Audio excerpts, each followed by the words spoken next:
Welcome back, dear students. Welcome again. This very useful another topic. आज हम dear students आपको करवाएंगे chapter number 18 from the +2 EVS और ये लास्ट चैप्टर है आपके सिलेबस का। आज आपका सिलेबस जो है इसके साथ फिनिश हो रहा है।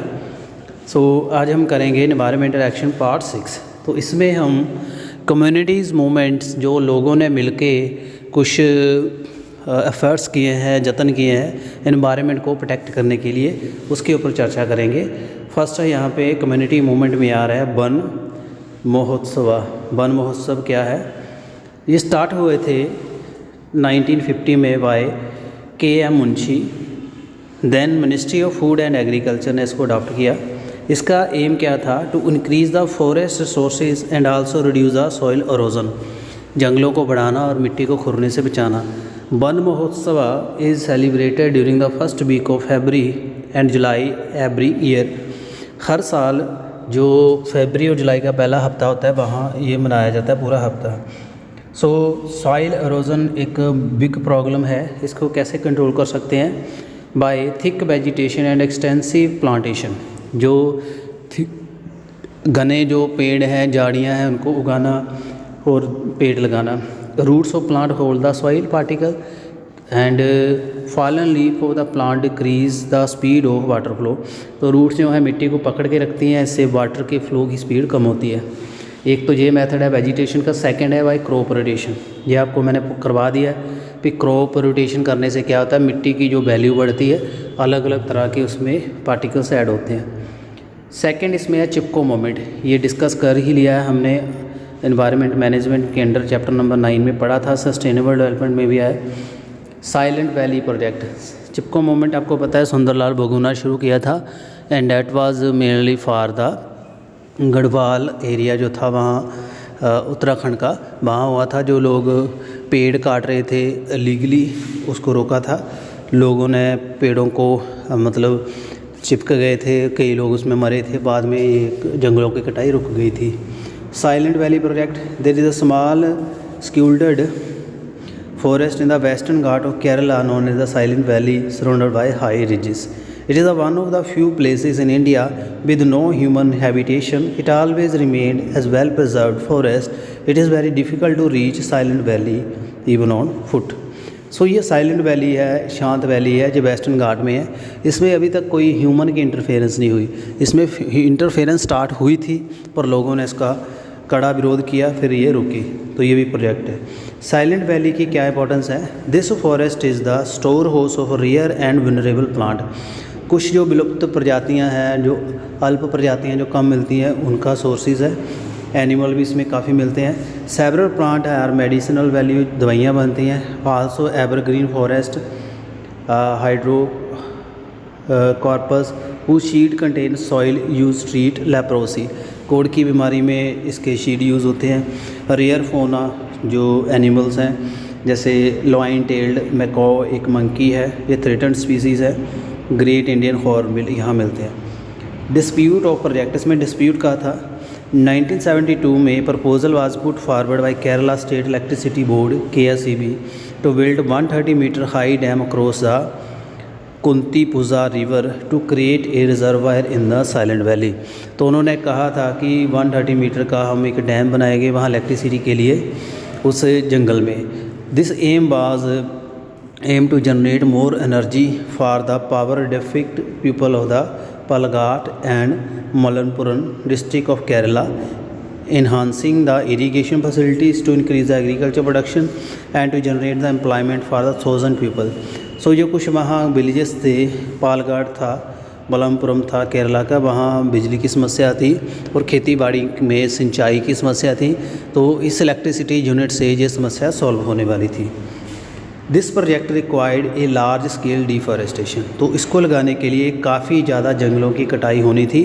It is one of the richest biological heritage as the forest approximately 900 species of flowering plant and fern, large number of rare species of animal plant. तो इसमें काफ़ी ज़्यादा स्पीसीज थी एनिमल्स प्लांट की जो ख़त्म हो जानी थी। फिर क्या सोल्यूशन निकला? KSEB had started work in 1973 but shortage of fund had delayed it till 1976. issue came up before them. Prime Minister of Indira Gandhi, who had shown more interest in environmental matter, she appointed a committee in 1980 to look into more whether Western Ghat as whole bear the danger of damage. तो फिर बाद में ये रुक गया था. Report of committee ने क्या रिपोर्ट दी थी? कमेटी अपॉइंटेड और the silent valley was last remained example of flora and fauna that has evolve best possible extent and it was ecosystem undisturbed by human interference, so dam should now be built to save the biodiversity. फिर वो report जो prime minister Indira Gandhi थे उन्होंने committee बनाई, फिर उन्होंने search किया कि ये ही एक ऐसा एरिया है इंडिया का जहाँ अभी तक कोई इंटरफेरेंस नहीं हुई, तो इसको बचा के रखना चाहिए बायोडाइवर्सिटी को बचाने के लिए. फाइनल डिसीजन आया था इसके ऊपर कि government India Kerala to avert the project. फिर ये रुक गया था. फिर ये साइलेंट वैली पार्क 1985 में बना था, which meant no project could came into area. उसके बाद आता है टाइगर प्रोजेक्ट, ये भी हमने डिस्कस कर लिया है. Ganga action plan. टाइगर आपको पता ही, आपका पैंथरा टाइगरस नेशनल आपका एनिमल है, तो वो भी विलुप्त स्पीसीज़ होने वाली थी किसी टाइम में, तो इसको बचाया गया. काफ़ी वेस्टर्न घाट प्रोजेक्ट हो गया, कई अदर सेंचुरीज़ वाइल्ड लाइफ बनी है और पार्क बने हैं. अब इसको बचाया गया है कई प्रोजेक्ट के अंडर. आगे हम करेंगे पार्ट ई में Ganga action plan. River Ganga जो है गंगोत्री से निकलती है some 4000 meter above the sea level in the Garhwal Himalaya and the name Bhagirathi निकलती है. Down the Himalaya river stream of the Mandakini and Alaknanda meet to the place that is called Devprayag. Below this the confluence that river get its name Ganga.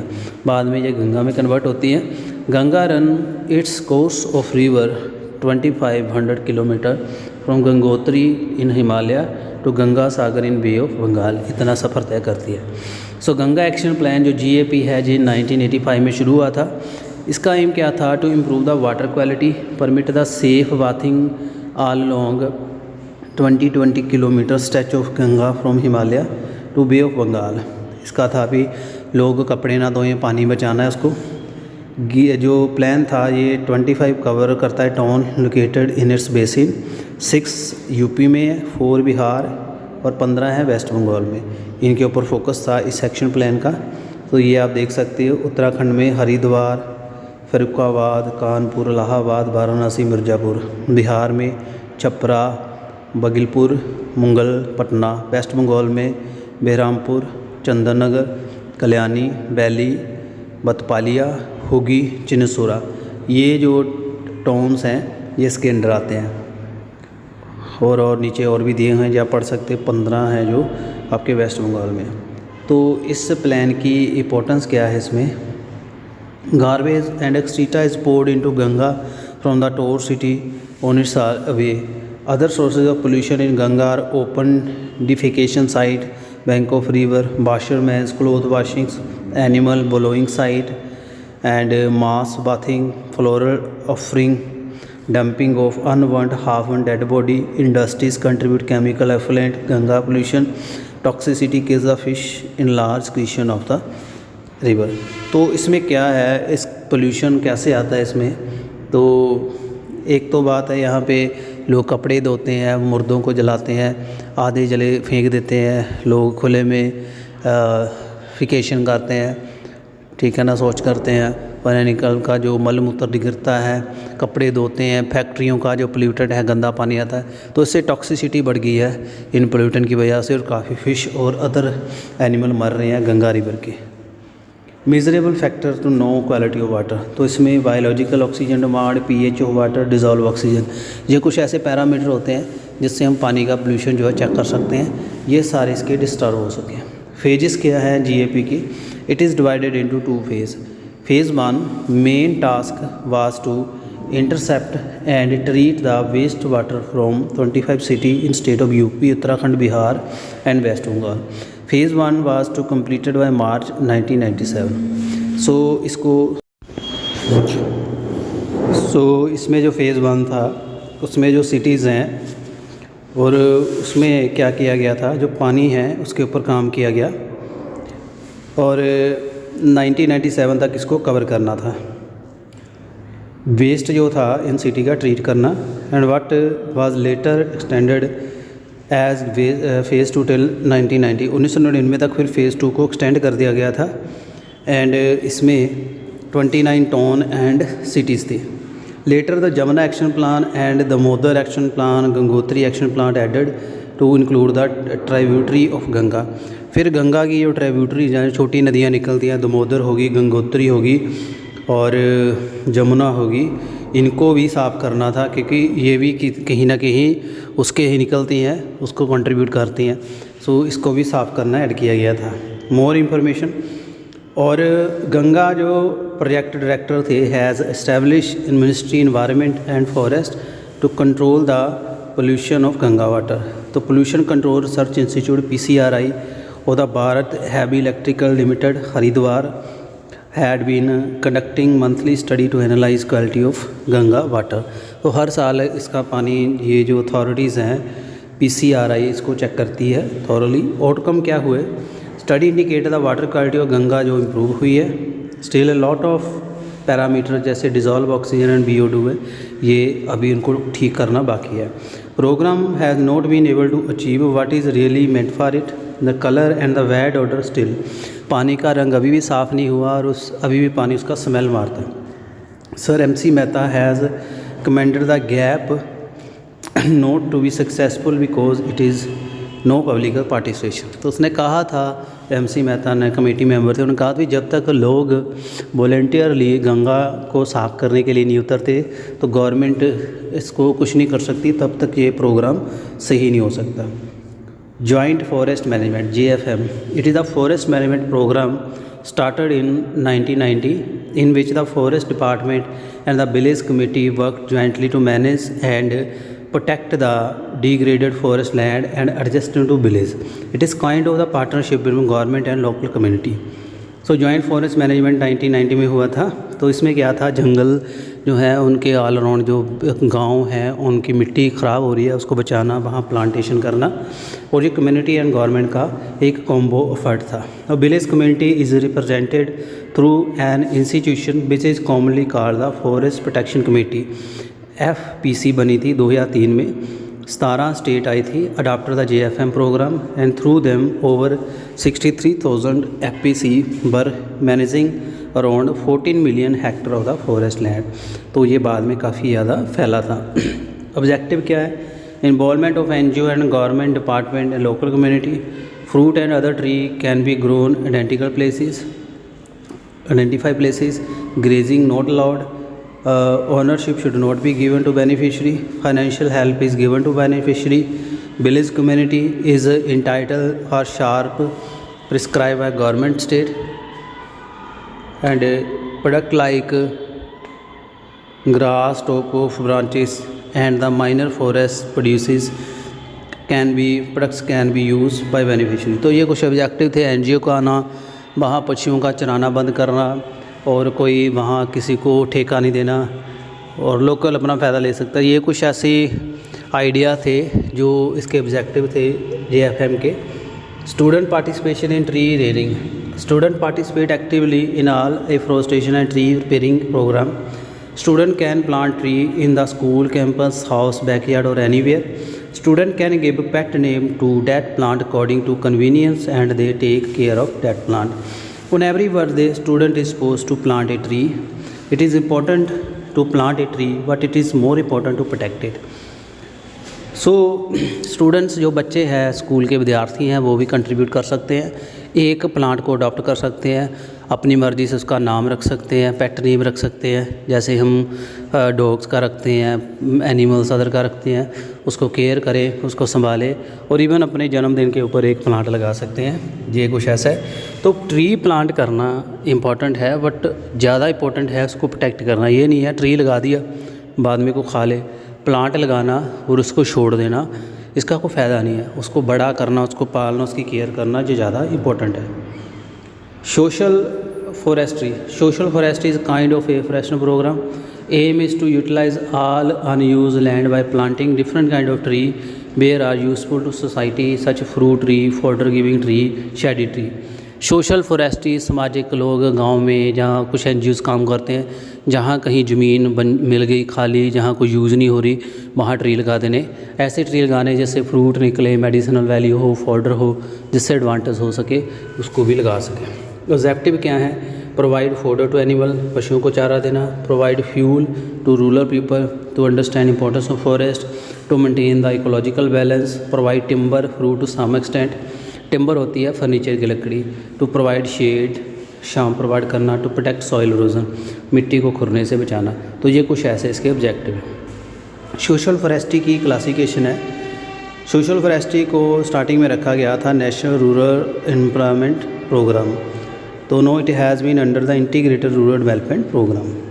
अब इसको classify कैसे करेंगे? Farm forestry, community forestry, agro forestry. Farm में क्या है? Farm plant tree in their farm are not commercial purpose, these plant hold soil, provide shade to farmer, maintain water table. तो इसमें सफ़ेदा हो गया, पॉपुलर हो गया, मैंगो हो गया, शीशम हो गया, किक्कर, जामुन, ये फार्म में खेतों में लगाते हैं, खेतों के किनारों पे, बनेरों पे लगा देते हैं। पे ये फार्मर को भी हेल्प करते हैं, छांव बनी रहती है और मिट्टी खुरती नहीं है। Community unusual land is use for planting tree, trees usually planted to around villages, panchayat land, railway line, roadside, in front of houses. Aim is to provide the benefit to ensure communities. तो इसमें ये गांव में लगते हैं, सड़कों पे लगते हैं, खेतों में के अलावा लगा सकते हैं, तो लोगों को फ़ायदा देना इसका और इन्वायरमेंट को बचाना। Agro, planting of tree on the around agriculture boundary. It is an old practice where the land is used to agriculture, forestry and animal husbandry. Plant like kikkar, mango, safeda, poplar, shirsis are grown for this purpose. In fact, agroforestry is not a new practice, but it is the new name of the old land practice where land was used for agriculture, forestry and animal husbandry. So, agroforestry is better than the traditional forestry, does not require any special care to prevent the illegal cutting, grazing and gleaning.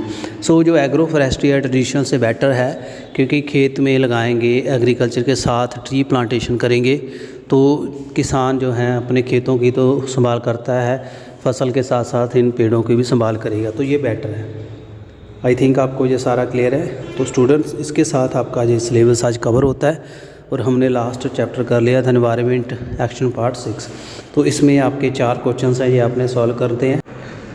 Who start the Van Mahotsav, where is silent valley situated, name where the river Ganga rise, define social forestry.